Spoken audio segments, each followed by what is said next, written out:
പാണ്ടിക്കാട് എന്ന പ്രദേശത്ത് നിന്ന് വരുന്ന ഒരു കവി വി.പി. ഷൗക്കത്തലി ധാരാളം എഴുതുകയും ബാലചന്ദ്രൻ ചുള്ളിക്കാടിൻ്റെ സമകാലികനാവുകയും മലയാളത്തിൽ നിരവധി ആലാപന ശ്രേണികളിലൂടെ കടന്നുപോയ ഈ കവി അദ്ദേഹത്തിൻ്റെ ഒരു കവിത ചൊല്ലിക്കൊണ്ട് ഈ ചിത്രകലാ ക്യാമ്പിന് തൻ്റെ ഹൃദയത്തിൽ നിന്നുള്ള പ്രാർത്ഥന അല്ലെങ്കിൽ ആശംസ അതൊരു കവിതയായി അദ്ദേഹം ആവിഷ്കരിക്കപ്പെടുകയാണ്. ശ്രീ വി.പി. ഷൗക്കത്തലിയെ കവിതാലാപനത്തിനായി ക്ഷണിച്ചുകൊള്ളുന്നു.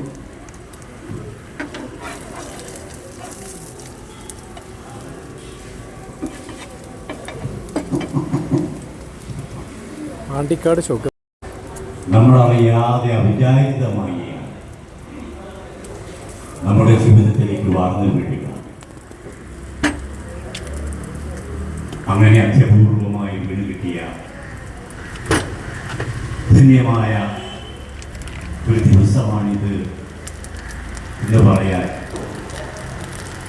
എനിക്കൊരു മടിയുമില്ല. ഇവിടെ സംസാരിച്ച എനിക്ക് പറഞ്ഞതുപോലെ മനുഷ്യ ജീവിതത്തിന്റെ ദൗത്യവും നിയോഗവും എന്തെന്ന് നമ്മൾ തിരിച്ചറിയുന്ന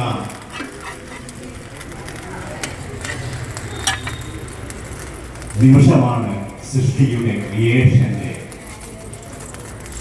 നിമിഷങ്ങൾ.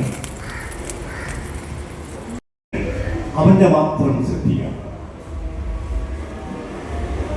പ്രകൃതിയിൽ